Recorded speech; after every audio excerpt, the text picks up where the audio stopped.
अस्सलाम वालेकुम नाज़रीन, धरती टीवी में भली कार मां आहियां मंज़र अज़ीज़ सब खां पहिरां शामिल कंदासीं हिन वक्त जूं हेडलाइंस।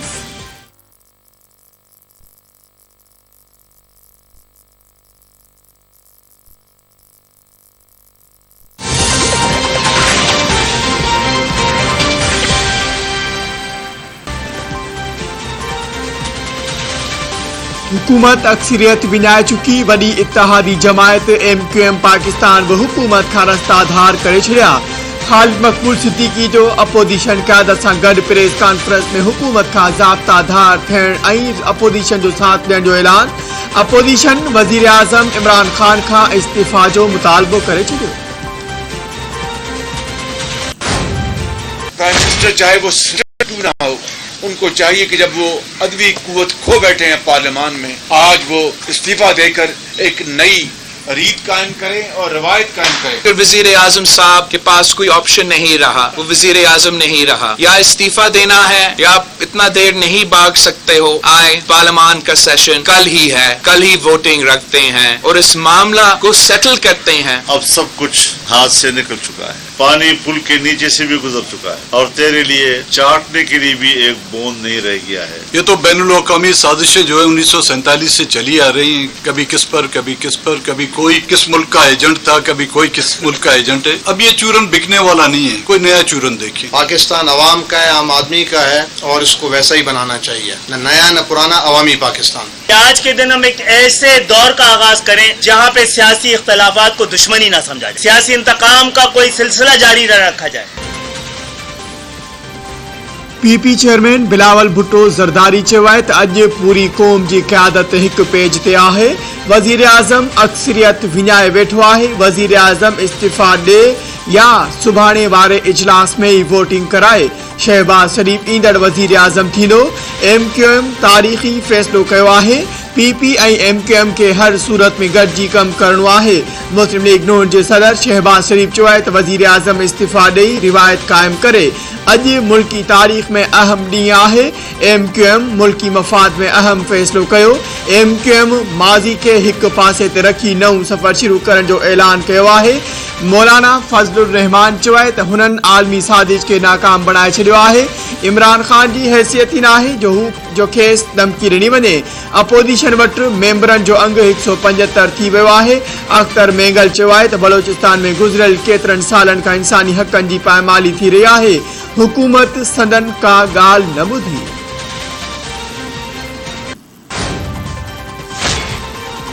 ख़त असांजे सफ़ीर तरफ़ां लिखियो वियो आहे। मुल्क जो नालो नथा ॿुधाए सघूं।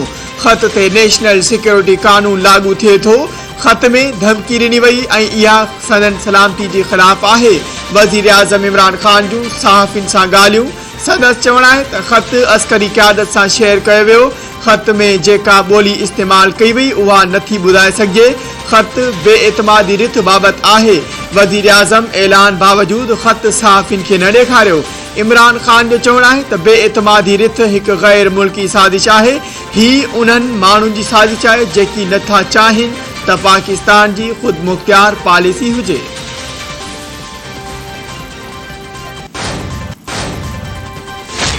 अस्करी क़यादत की वज़ीर आज़म हाउस आमद। Army chief general Qamar Javed Bajwa ऐं DGI-SI जे वज़ीर आज़म इमरान खान सां मुलाक़ात।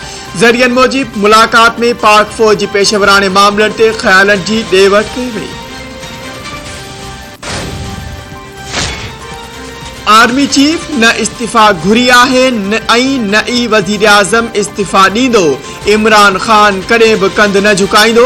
वफ़ाक़ी वज़ीरनि जी प्रेस कॉन्फ्रेंस। फवाद चौधरी चयो आहे त धमकी वारे ख़त खे पार्लियामेंट जे इन कैमरा इजलास में रखी रहिया आहियूं। ख़त जा तफ़सील अपोजिशन सां शेयर करे सघजनि था। वज़ीर आज़म जे आला अस्करी इख्तियारियुनि सां मुलाक़ात 2 भेरा थी आहे। वज़ीर आज़म खां इस्तीफ़ा न कंहिं घुरी आहे ऐं न ई ॾींदो। पाक फ़ौज पाकिस्तान जी क़ौमी सलामती जी ज़ामिन आहे। शहबाज गिल चयो आहे त लोटनि सां हाणे पूरी ज़िंदगी सवाल थींदा। इमरान खान कंध न झुकाईंदो। फारूक हबीब चयो आहे त बेएतमादी जी रिथ नॉर्मल हालतुनि में न पई अचे।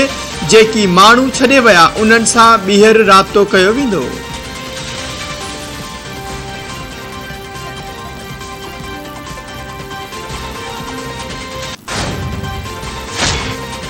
भरवसो आहे त वज़ीर आज़म हसास मामलात ज़ाहिर करे हलफ की भनकड़ी न कंदो। इस्लामाबाद हाई कोर्ट गुझे खत बाबत शहरी जी दरख्वास्त उकला छड़ी। चीफ जस्टिस अतर मिनुल्ला ऑब्जर्वेशन ॾींदे चयो त वज़ीर आज़म इमरान खान हिकु चूंडियल नुमाइंदो आहे ऐं अदालत खे यकीन आहे त हू अहिड़ी का मालूमात ज़ाहिर न कंदो जेको ऑफिशियल सेक्रेटरीज एक्ट या उन जे आईनी हल्फ तहत हुनखे गुझो रखणो आहे।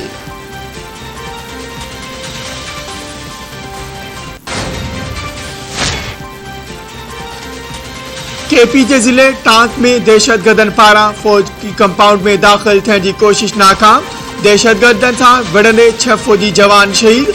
फायरिंग की ॾे वठ में 3 दहशतगर्द मारिजी विया। ISPR मूजिब उत्तर वजीरिस्तान के इलाइक़े मखीन में सिक्योरिटी फोर्सिस की कार्रवाई 4 दहशतगर्द मारिजी विया। दहशतगर्दन की फायरिंग में कैप्टन समेत 2 जवान शहीद।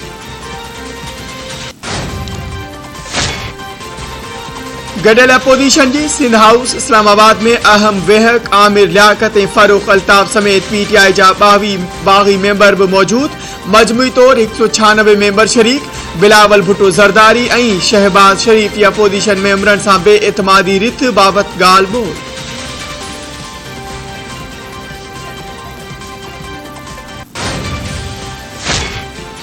PTI के वफाक खां पोइ पंजाब में भी वडो झटको। अलीम खान ग्रुप जो परवेज इलाही के वोट ॾियण खां इनकार।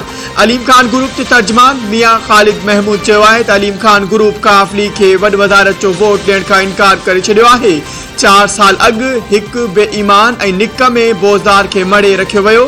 हाणे परवेज इलाही के नामज़द करे छॾियो जेको क़बूल नाहे। वज़ीर आज़म इमरान खान की सदारत हेठ वफाकी काबीना जो इजलास। इमरान खान मुबैना साजिश खत ते काबीना के एतमाद भी वरतो। काबीना पारां वज़ीर आज़म ते एतमाद जो इज़हार ऐं खत के मुल्क खिलाफ साजिश करार। साजिशी खत वारे मामले ते क़ौमी असम्बली जो इन कैमरा इजलास घुराइण जो फैसलो। क़ौमी सलामती कमेटी जो इजलास भी घुराइण जो फैसलो।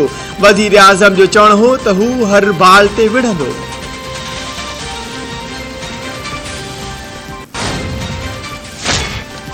घरू वज़ीर शेख रशीद जो चवणु आहे त इमरान खान आख़िरी बाल ताईं विढ़ंदो। मेमो गेट खां डान लीग्स ताईं मुल्क खे नुक़सान पहुचायो वियो।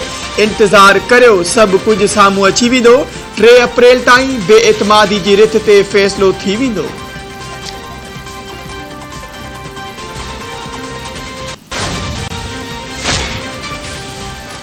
धमकी वारो खत शाह महमूद कुरैशी पान लिखरायो। PP अगवान अली मूसा गीलानी जो चवणु आहे त इमरान खान के धमकिन वारो खत परॾे वज़ीर शाह महमूद कुरैशी परॾेही ऑफिस जे हिकु सफ़ारतकार खां लिखरायो। हू खत जे मामले ते मुकमल हक़ीक़तुनि खां ज़ाती तौर वाक़िफ़ आहे।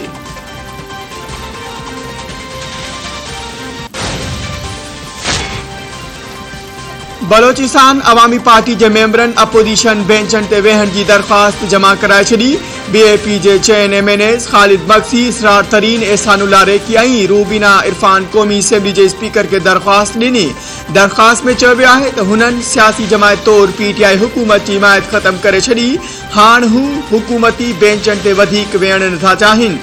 खेनि अपोजिशन बेंचुनि ते सीटूं अलाट कयूं वञनि।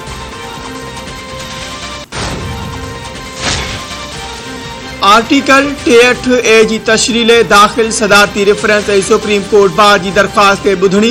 चीफ जस्टिस उमर अता बंदियार दिमाग़ ॾिना आहिनि त जेकॾहिं आइन ते अमल करण जो निज़ाम मज़बूत नाहे त सुप्रीम कोर्ट के कार्रवाई करणी पवंदी। सुप्रीम कोर्ट के आइनी सबबन के ॾिसणो आहे। 63A जा कानूनी नतीजा हूंदा। हकीकत इहा आहे त माज़ी में सियासी पार्टियुनि मां फ्री वेलनि के ॿीहर पार्टी में शामिल कयो वियो। ॾिसणो इहो आहे त पार्टी सरबराह वफ़ादारी तब्दील करण ते कहिड़ो एक्शन वरितो। कराची में चीफ सेक्रेटरी की सदारत में सिलेक्शन बोर्ड 2 जो इजलास। सर्विस खाते के 11 कामूरन के 19वें ग्रेड में तरक्की की मंजूरी।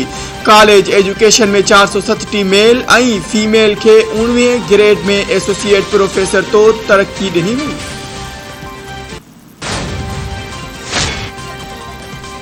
MNA जाम अब्दुल करीम जोखियो जे वतन वापसी का अॻु नाज़िम जोखियो जे वारसनि खेसि खून माफ़ करे छॾियो। नाज़िम जी वारसनि जाम अब्दुल करीम जोखियो समेत सभिनी के खून बख़्शे छॾियो। नाज़िम जोखियो जी बेवा शीरीन जोखियो जी वीडियो मंज़र आम ते अची वई। शीरीन जोखियो चयो आहे त हू तमाम घणी मजबूर आहे। सनस घर भातिन साथ छॾे ॾिनो आहे। ॿारनि ख़ातिर हुन समूरनि जवाबदारनि खे बख़्शे छॾियो आहे। हुन पंहिंजो फ़ैसिलो अल्लाह ते छॾियो आहे। पाकिस्तान में इंसाफ़ आहे ई कोन, खेसि सभिनी अकेलो छॾे ॾिनो आहे। हू उन मजबूरी में केस खां हटी रही आहे।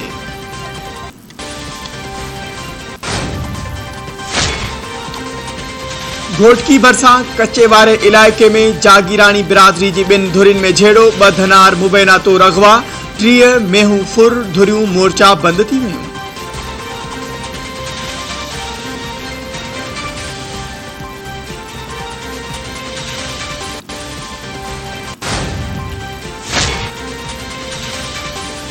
हैदराबाद तालीमी बोर्ड पारां इम्तिहानी फीस जी वाद ख़िलाफ़ टंडोजाम में शागिर्दनि जी रैली।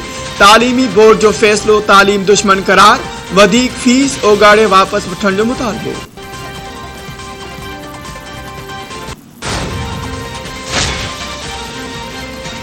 शिकारपुर में आयल कंपनियुनि में मकामी माण्हुनि खे नज़रअंदाज करण ख़िलाफ़ एहतिजाज। शहरिन ॻिची में सुकल मानियूं ॿधी रोड ते धरणो हयो। नारेबाज़ी। तेल कंपनियुनि में मकामी माण्हुनि खे रोज़गार ॾियण जो मुतालबो।